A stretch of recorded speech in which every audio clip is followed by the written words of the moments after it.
What's up, YouTube? I thought I'd do a quick video and show you some of my tanks. Since it's been a minute since I've shown you anything in my tanks, I think you're going to be pleasantly surprised. And just for today, we're going to do the triple rack, and I'll show you what I've got growing in there. So right here I've got my Limia melongaster females, bunch of fry. There's another one right there. And then my Dumbo mosaics, which are growing out. I don't know if these guys are going to actually have the black pectorals or not. A few of them do, but sometimes I've noticed the last thing that the Dumbo mosaics grow is their pectorals. And I'll show you some more real quick. Love the little fry of the Limia melongaster. They grow up quick too. And the way I feed, they get tons of microworms. They get mini pellets with tons of protein content. And ooh, some nice breeding action right there. And I actually have started using decapsulated brine shrimp. And if you're not sure what decapsulated brine shrimp is, that's basically the egg yolk sac from newly hatched baby brine, which is actually where all the protein's at. So I got a dehydrated mix, and I've been feeding it the last month, and as you can see, they enjoy eating it for the most part. So this is tank number one. I'm really happy about how many males and females I've got going on in this tank. Most of them look great for the most part. I've got one that I got on camera for just a second where it had a birth defect in it. Right there it is, right there. I'm pretty sure it was born with its intestines on the outside. And I was thinking, it'll just die after a point. Nope. Thing's almost full grown right now. So we'll see what happens. You know, it may give birth to something, it may not. But don't worry, it's not going to end up in any of the auctions or anything like that that I sell at. So this is tank number one, and as you can see, moss, like the Java moss has just gone crazy in here. I've got like 3 softball size things of Java moss. So I may be taking some of that out there too. I've noticed a lot of the Limias like to graze the food off of it because I use real fine foods. It'll stick to the moss and then they'll pick it right off, which is pretty cool. Might have to do a feeding video with all these tanks. But I'm going to show you tank number 2 now, going up. This is the one on the bottom. Tank number 2. Yeah, look at those bluegrass. Pretty neat, aren't they? Those are the males. And these are Xiphophorus Montezuma, the King of Swords, is what they call them. This is the capuchin location. The ones everybody raves about are the Tamasopo, but I think the capuchin ones are pretty cool too. I'm waiting for the males to mature out. Like this guy right here, you can see he's got a gonopodium underneath him. So his tail is going to form last. This is not an early maturing male, so it takes a while for them to mature.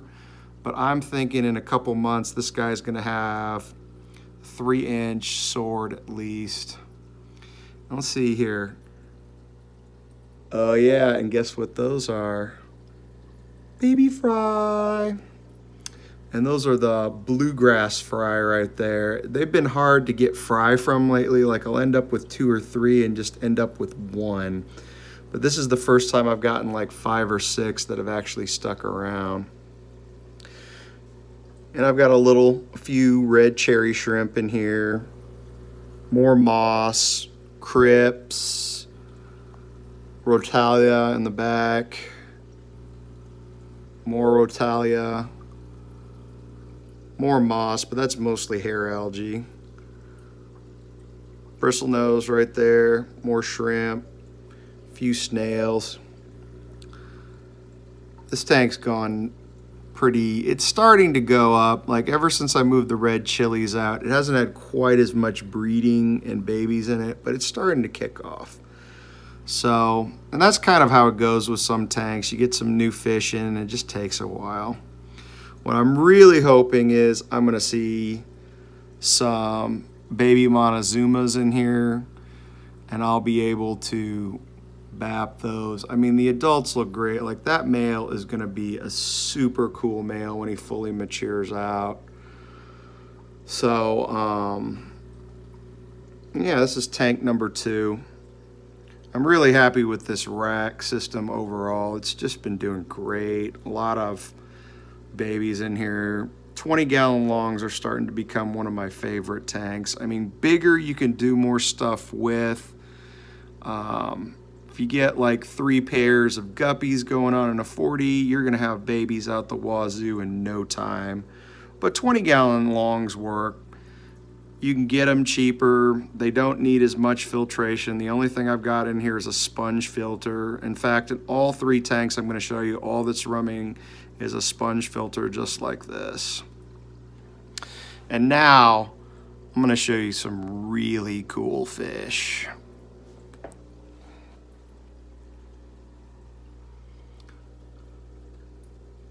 Dumbo dragons, man. Look at these guys. Ooh, focus, focus. Look at that. That's my favorite one right there. And there's a female right there. I mean, if you just, there's a lot of variation in them, as you can see. They don't all quite look the same. But I think that's what's cool. First generation fry right there. They're growing up pretty nice. And let's see if I can get some of the smaller ones on camera. There's one right there. So they're breeding out in this tank. This is the only tank I have with no substrate on it. Dirty as heck, but you know what? Fish love it. What I'm thinking I'm going to do is start selectively breeding some of these more. And I'm going to take a few of these males out.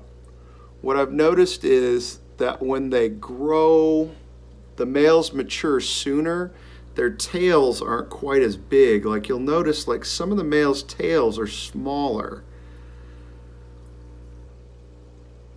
Like there's a later maturing one. See how that one's more of like a triangle, almost like a delta tail? This one right here too, versus that one right there in the back, how round it is. Yeah, there's my favorite one right there. I mean, I love how he's got the solid yellow, the solid black, and then the red. And some of these, the females, like some people who sell the dragons, the females are really, really colorful, and I didn't notice that with these per se. They just kind of turned black and then got bigger, but they produce fish like this. And there's some more fry and everything like that. What I'm planning on doing is kind of selling the ones that don't have the big rounded tails per se, and sell them at the next fish club auction. So if you're interested, I'm probably going to have a few of these. I might throw in one of the smaller females too, to entice people to bid on this, because people really don't want just male guppies. They want females too, so they can have fry. But I'll guarantee you, whatever you get them for, it's probably going to be a deal, because this is actually just one group I kept. I had 2 other groups, and they both died. And I spent a ridiculous amount of money. I'm almost ashamed to say it. Actually, I am ashamed to say it. I'm not going to say it. Let's just say the sky's the limit on fish. You can spend as much as you want on genetics with guppies. But I love this tank. I love the floating plants. When I had rainbows in here, they would just hide. And now that I took those rainbows out, they're coming out, they're looking out and about like those 2 little guys. What I'm hoping I'm going to do is maybe get a couple tanks of these going too. So move the females around and let these grow up in the tank. But I want to get at least 1 or 2 more drops out of all the females. before I start moving stuff around. But yeah, that's the triple rack. I got a 15 right here, and then there are two 20 longs beneath them. I definitely like 15s more than 10s. As you can see, you could not keep this many guppies in a 10-gallon and maintain water quality. So 15 does make a big difference. So yeah, that's what I've been doing with my triple rack, letting fish breed like crazy. So until the next time, YouTube, and I might have another neat tank that I'll have to show you here soon.